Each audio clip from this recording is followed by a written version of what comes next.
Call to order the meeting of the Minnehaha Creek Watershed District Board of Managers, June 14th, 2018.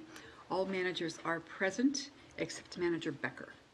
Is there anyone here who wishes to address the board on a matter not on the agenda? See no hands. Is there a motion to approve the agenda? Move approval. Manager Miller, is there a second? Second. Manager Rodness, those in favor say aye. Aye. Thank you. Under new informational items and correspondence, we have a new staff introduction. Mr. Whisker. President White, managers, I want to introduce Mike. Still learning. President White, managers, I want to introduce Brian Beck, if you want to come up, Brian, to the front here. Brian Beck is our new research and monitoring manager. He's jumped right in and been adding a tremendous amount of value already in the first couple of weeks as we've kind of been muddling through work plans and budgeting, and he's just bringing a lot of energy to the table and excitement about how monitoring's plugging in to support our capital project priorities in 6 Mile and Minnehaha Creek, and has been sharing a lot of ideas with us. So with that said, I wanted to turn it over to Brian, and if you want to just give a brief background, introduce yourself to the board, a little bit of your backstory, that would be great. Sure.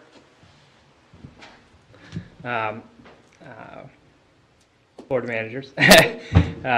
My name is Brian Beck. A little bit of background on me. I did my undergrad at the U of M. While I was doing that, I worked at the Pollution Control Agency for 2 years doing research on contaminant fate and transport.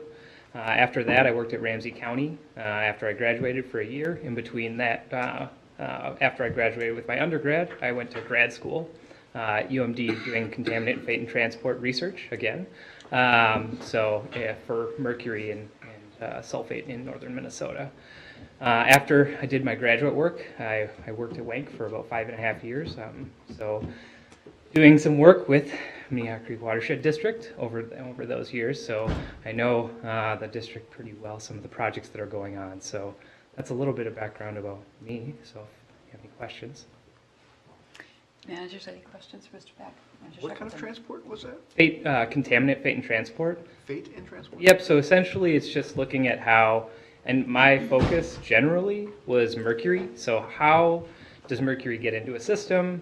How does it change over time? Does it get into fish? Does it just stay in sediment? So understanding, okay, is it there? Is it going anywhere? Is there a problem? Kind of that's fate and transport. I've never heard the word fate used in a science-based anything. So yeah. I get it. It makes sense. Yeah, great. What is the word? Fate. F-A-T-E? Yeah, so how does it get there and what's the fate of it? Okay, great. I haven't heard the word either. Well, thank you and welcome. It's great to have you Good here. luck. Welcome. Thanks. To inaugurate a new position. You no longer need to wear the WENC uniform of purple and gray, even though. We tattoo it on. Yeah. Yeah, I don't know. This is going away gift. Yeah, exactly. Ms. Reynolds.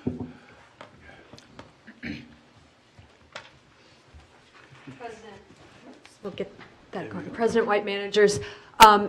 The memo that was provided in there was really, I don't think we receive donations too frequently, that's my understanding, but it was really to say, I think we needed a process in place to let you as the board know when we do receive those donations, so you can acknowledge them if you know people that are in this situation, part of the congregation with this church. So this is really just an informational piece, not necessarily something that we need to make a verbal piece of the meetings, but really an informational piece for the board, so when we do get donations, we can put it on the agenda just for an acknowledgement from you so you know what's coming in. Thank you. Manager Miller. It looks just pretty simple, $152, but I think we want a policy that any solicitation by the staff for outside funds, whether it's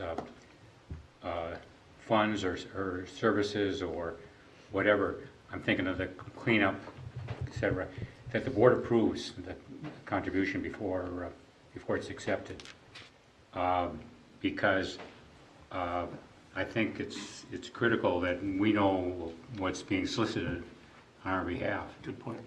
And another thing that the decision was made to put this into educational program. Was this a request of the, I don't want to make a big deal about $152, but I don't want departments going out and soliciting funds for their department without board approval. So we should decide where it's going to be allocated. Mr. Whisker? There we go. Manager Miller, President White, managers, to the best of my knowledge, this was an unsolicited donation. It had no end desired fate of that money. And we can certainly draft a policy if there isn't one already that clarifies Manager Miller's desire that if there is a need to raise money or we're soliciting funds, that's part of a program that the board's viewed, approved, endorsed, that sort of thing.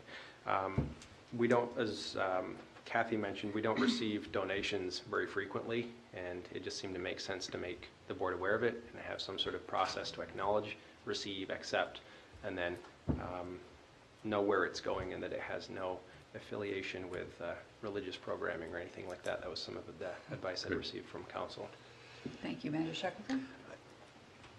I don't have any problems with what occurred in this process, other than it feels like we're being treated as a nonprofit, and in the sense of why would a unit of government be given money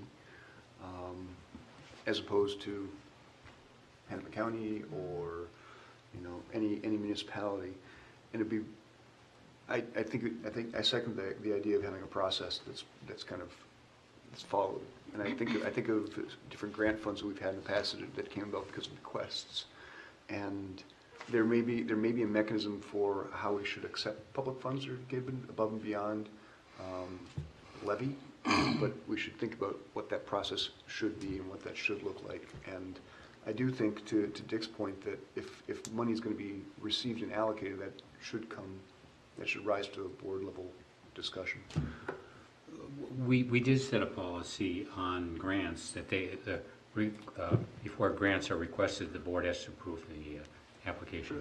I guess I'm implying that, in my will, which does not exist, but if it did exist and I had a line item that said all my money should be given to the Minnehaha Creek Watershed District, what will our staff do with that, with, the $15 that comes into my estate?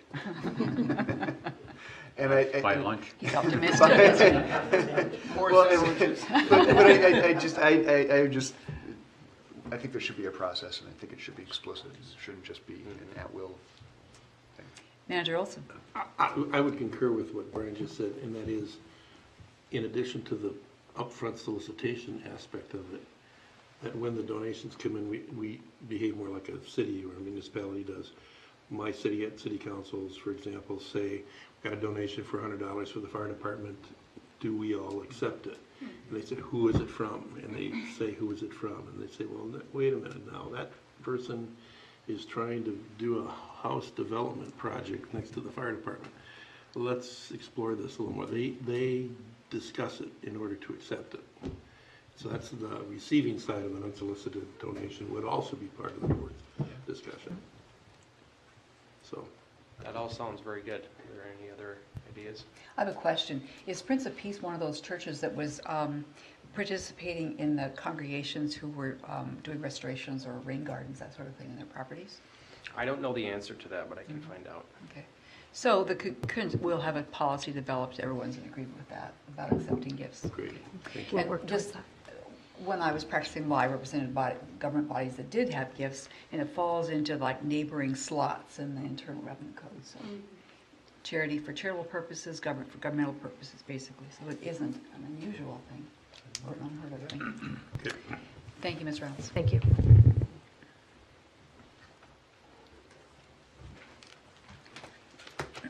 On our consent agenda, we have merely one item, which is approval of the May 24th, 2018 board minutes. Is there a motion to approve the consent agenda? Manager Shackleton, is there a second? Second. Manager Rognus, all those in favor say aye. Aye. Any opposed? Thank you.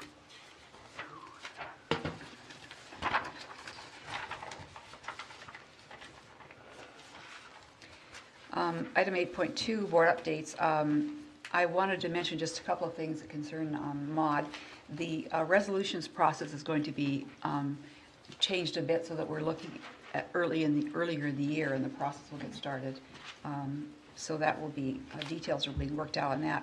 And I've noticed that one of the benefits of having a full-time executive director at MAUD is that there's a lot more networking and there's a lot more opportunity for learning about training of various kinds that's being offered. I don't know if you're all getting emails. It's a nice range, and I can certainly talk with Mr. Whisker about forwarding them, but it's everything from negotiating and mediation to agriculture, and it's everything in between. It's risk management and a lot of different things. Mr. Whisker. Just a question on that, because I was actually thinking about that this week. President White is, what do you want your practice to be on MAUD emails? It's been my observation I'm getting like 5 a week. Can happily forward all of them along. I'm not quite sure how to screen those and make sure the board's staying aware of all of their communications. And they kind of run the gamut. We've been getting a flurry of them about trainings, there's legislative things, there's how they're implementing their programs, and other news. So I'm not sure if there's a general desire to receive all those or not, or people are generally content. No one's excited. Doesn't sound like it, okay. All right. Status quo. If you want to know what's being offered, ask.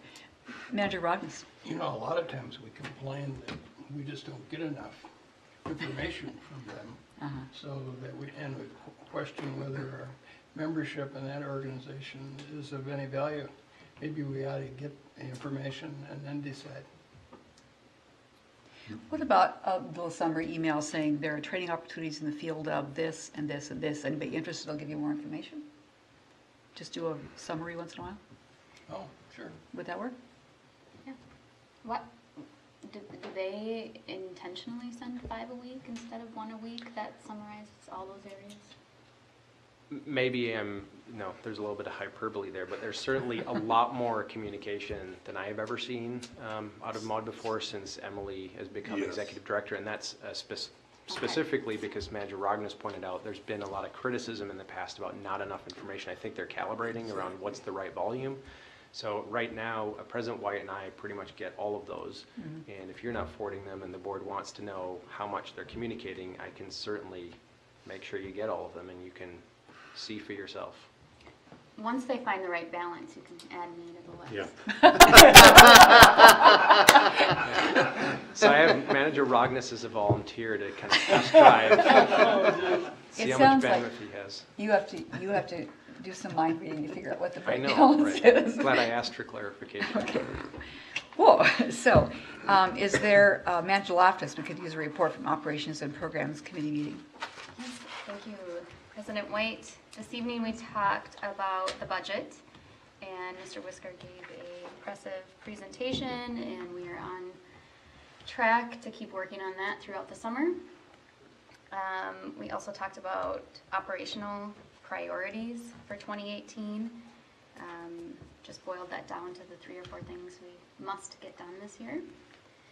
So that's what we talked about at the Operations Committee. And were you also at CAC? I did attend that last night.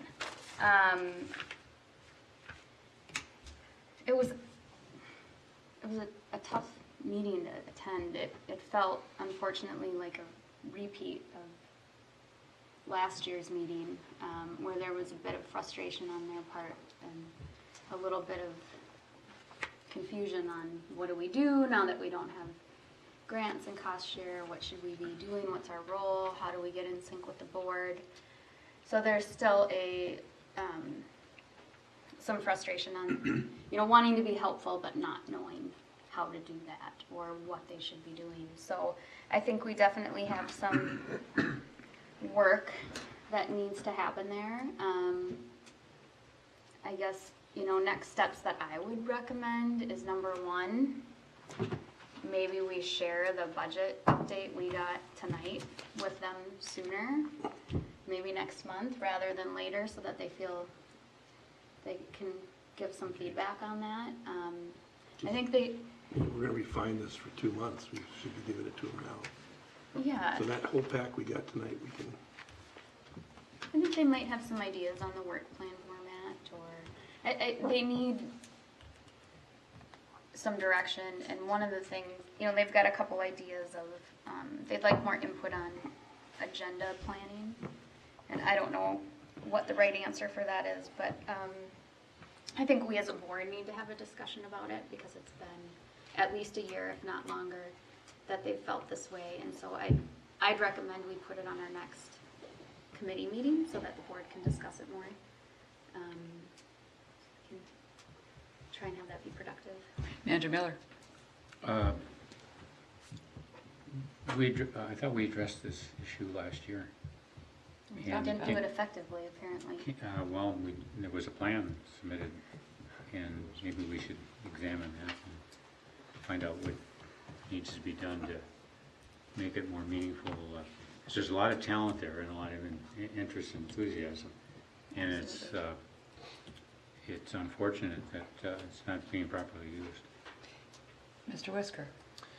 President White, managers, I did speak with Manager Loftus earlier today. She gave me a little bit of a report on the meeting last night, and we just talked about, you know, basically what she just said, opportunities to reconnect with them and find some immediate work for them to do that's actually value add. I think the budget's a good idea, as well as there's a way to prime the pump on some of the fourth quarter work that we're looking to do for streamlining our rules, grant program feedback, those sorts of things, where if we start soliciting feedback and use them as the think tank, which is really what they want to be, providing advice and guidance on longer range policy rather than immediate issues, that's information that we can get back, synthesized down. It can actually be a grounding piece of information, inform board discussions on how those programs unfold and evolve. So I think those are some immediate ideas. We did have a plan. We can bring that back to the PPC and sort of outline what it was that we intended to do and some immediate next steps. Okay, good. We'll get a review then. Thank you. Anything else to add? I don't, oh, I'm sorry, I do. They are working on their bylaws. It's mostly administrative updates, but we will see those in the coming month or two. They eventually get approved here by us, so you can anticipate those will come up. And then there was a report from one of their members about the Lake Minnetonka Management Association, the LMA magazine, had an article in it.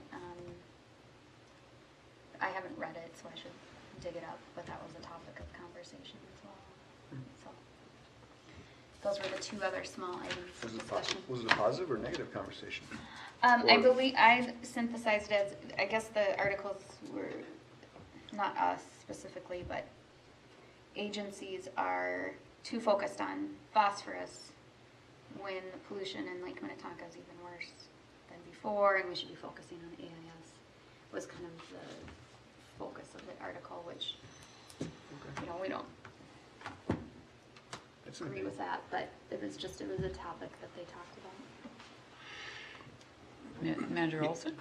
It has a lot to do with recognizing AIS as a pollutant.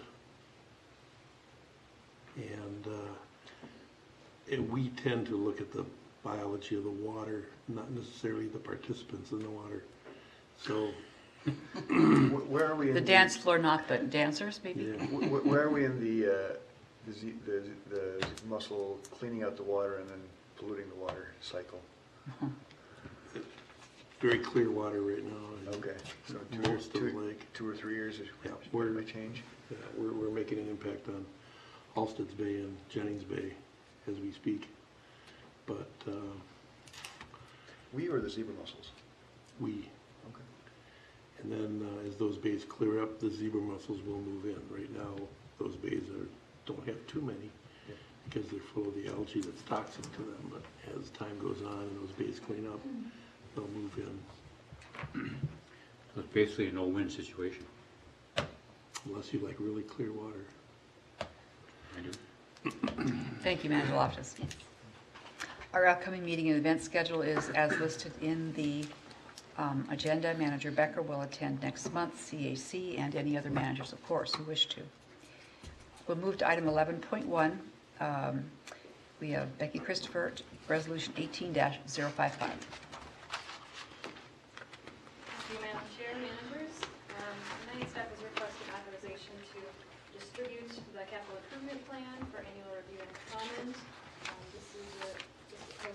year for a 30-day comment to our cities and counties. And this process basically allows the district to adjust its 10-year CIP each year based on feasibility analysis, changes in priorities, new opportunities that are identified, and also just based on kind of staff and financial capacity, looking at that year to year. And it also allows us to provide our stakeholders with a greater level of specificity as projects are evaluated and we get a better understanding about costs, benefits, schedule, all those things. And so given how recently our plan was adopted, in January there's really been minimal changes or no changes really to the list of projects in the CIP, but we have just kind of updated and refined some of the costs, funding sources, and schedule for the projects that are currently in development. And that list was reviewed at the May 24th Planning and Policy Committee. No changes have been made since that meeting. And then, as we do every year, we'd be distributing this with a cover letter and use that as an opportunity to kind of reinforce our approach and remind our cities that we want to be coordinating with them to align plans and investments and by purchasing us their CIPs and all of that so that we can be syncing up on those opportunities. So once this goes out for comment, we'll of course bring back any comments received to the board and request any changes or adoption of the CIP at that point. Any questions? Thank you. Is there a motion to adopt Resolution 18-055, authorizing distribution of the capital improvement program? So move. Manager Olson moves, Manager Shackleton seconds. Any questions for Ms. Christopher or any discussion? Manager Olson? When does Bowser get the official final document? The CIP, they are not a required recipient. I think it's basically just the cities and counties that we send it to. And so I think we certainly could, and I have considered that they might be a good one to just kind of add to our distribution list for that. So they're keeping track of our CIP as things change and get more refined. So it certainly can do that, but that's not required under our processes. Know that. Other questions or comments? All those in favor, please say aye. Aye. Any opposed? Thank you. And then we'll move to the next item, also Ms. Christopher, Resolution 18-054. All right, thank you, Madam Chair, Managers. Staff is requesting authorization to release our annual report to the MPCA. As you know, the district is regulated as a municipal separate storm sewer system by virtue of being the drainage authority for 8 public drainage systems in the district. And so this is just an annual report that's required by June 30th each year to show that we are in compliance with the permit requirements. It's really a pretty straightforward kind of checklist form that just shows we're again kind of meeting all those requirements, and there's really no notable changes from past years. The PCA is in the process of drafting a new permit. They do this every 5 years, so we're anticipating that maybe later this year. I don't know exactly their schedule, but at that time we will be updating our stormwater pollution prevention program and coming back to the board with that. But for the time being, there's really no notable changes. Is there a motion to adopt Resolution 18-054? So moved. Manager Miller, seconded Manager Shackleton. Any questions? Manager Olson? Has Brian had a chance to read it? I think he's right. I think he's, as much as I like Brian, I think he's Ryan. Am I wrong or right? Are you, That's Brian. are you with a B or an R? B. Oh, well done. I have one question. There are 2 illicit discharges noticed. Would you tell me what those were? Oh goodness, I'm not sure if I have that answer. That's something generally our permitting department tracks, or and our as well. Whenever those are found in the field, and I guess I don't have any details on that. But Okay. I can certainly follow up. All right, thank you. I appreciate that. Anything else? All those in favor, please say aye. Aye. Any opposed? We have adopted that, and we'll move to Administrator's Report.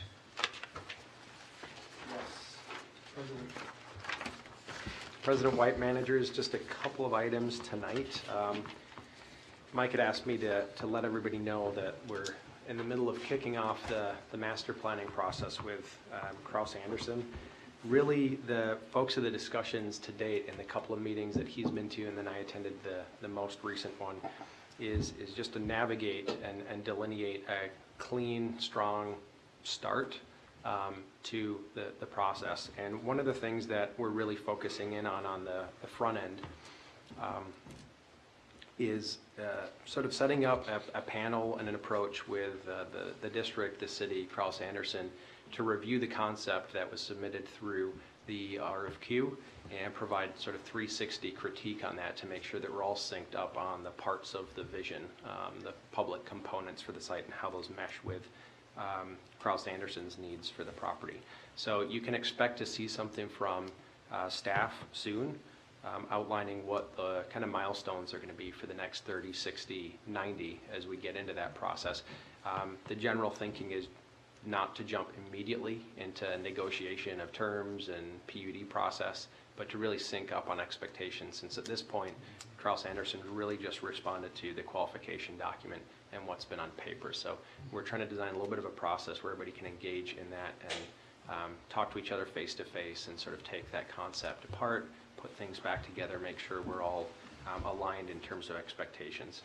Regarding the site and decommissioning, the decommissioning process is... Before you Yes. jump into Madam President, Manager Miller?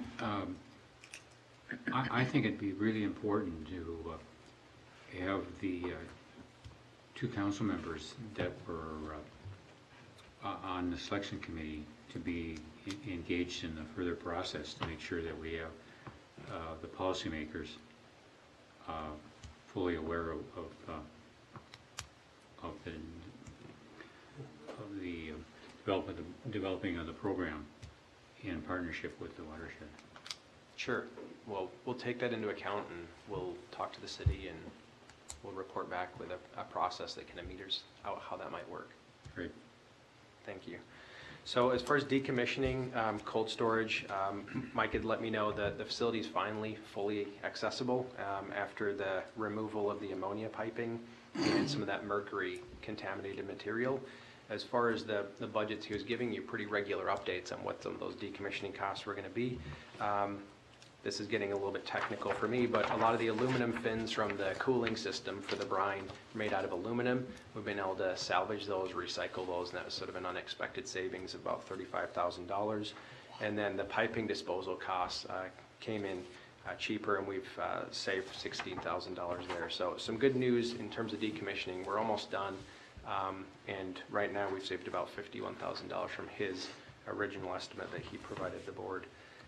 Kind of rounding out things that are going on with 325 Blake Road, I think you received a save the date from Mike for Wednesday, July 18th.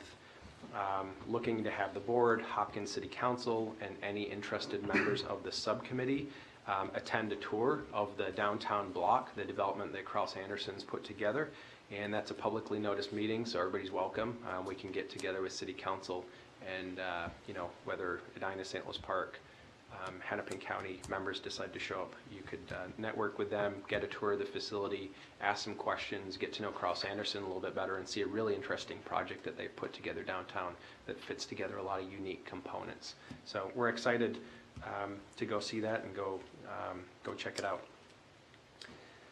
Tiffany and the park board and our consultant team, Wenk, Interfluve, and Hoysinton Kogler seem to have a fun week or two. They've biked and canoed Minnehaha Creek for the FEMA repairs. That's why he keeps looking Right. at me. Right. When did you bike? When did you bike it? We biked it last week, canoed it this week, as part of teeing up the master planning process with the park board. So they've checked out a lot of the FEMA sites as well as looked at the creek from several different vantage points to kind of tee up some ideas for master planning. And it sounds like that was a really useful process. The park board and the city I've already started thinking about different locations with our consultants in tow about opportunities for remeanders, how the prioritized locations for these outfalls and stormwater might fit in to master planning and enhancing different areas with trail. So it sounds like that was a useful excursion. And also with regards to the creek and creek flow and ongoing rain, Tiffany wanted me to let you know that in anticipation of about 2 to 3 inches of rain this weekend, we've been increasing dam discharge over this week and gained about 1 inch of storage, so that's good. We're down to 929.29, and the flow in the creek's been reduced to 50 CFS. So again, the reason to continue bringing this up is we have this ongoing emphasis on really trying to clearly communicate how we're balancing the needs, these hydraulic needs between the lake and the creek, and how well we're doing that, quite frankly, given all the predictive technology. So if we do get some rain this weekend, we're in pretty good shape because flow in the creek is low and we have storage on the lake. We've also made some website improvements there for dam operations. So along with how the changes are being made, there's a tab now that explains why the changes are being made, so people can log on there. And as Tiffany reported to me today, a big metric for whether or not we're doing a good job is not just the volume of calls that we get about how and why we're operating the dam, but the content.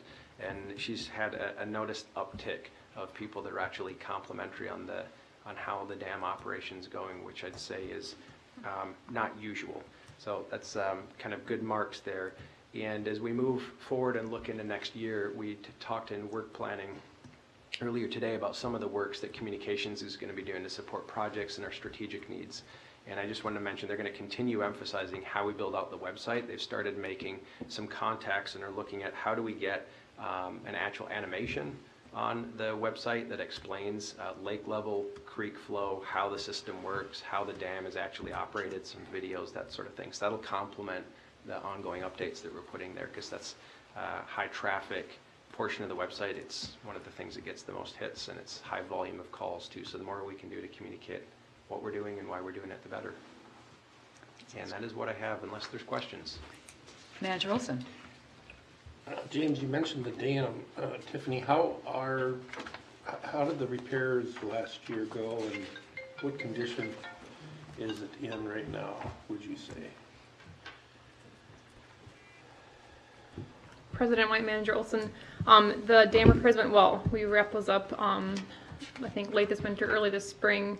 So we replaced all the seals, replaced all the gears. Everything is working seamlessly, and we're in good shape. And the only thing we'd like to do is take a lesson learned from trying to open the dam early this spring and getting the aerators installed. We had some hiccups with electricity out there. We like to get things in order if we find ourselves in that position again. So we're ready to go, can just plug in and get the aerators up and running without having. So a permanent junction box? Yeah. Wow, good idea. So that's the only. We've done it twice. Yep. And it's been temporary both times. There is electricity out at a monitoring box out there, but it's really far away, and you lose a lot of electricity with the extension cords. So that's the only repair we'd like to make, in addition to what we've done out there. Great idea. Thank you. Yeah. Manager Shackleton. Since we're talking dam management, can I ask a question about weir? The weir at Nokomis? Yes. So the Nokomis Weir was open on Wednesday. It'll be closed tomorrow morning in anticipation of the rain this weekend. So I think it'll be open. It has been opened approximately 22 days this year so far, and the lake is, I think, below the OHW now. So we were out when we canoed the creek this morning. We stopped there, and there's only maybe a couple of inches growing over the weir, which means it's probably below the OHW. Yeah. How's the park board been in terms of being responsive? They were, earlier this spring, they were very accommodating to requests. We've had hiccups the last couple weeks, and they've internally figured out a good communication order, and this week we're able to meet the request the next day when we asked them to open it. So I think they've worked out some internal kinks, and hopefully in the foreseeable future we'll be able to continue to meet those requests to open it up. Okay, thank you. Anything else? Meeting is adjourned. Thank you, everyone.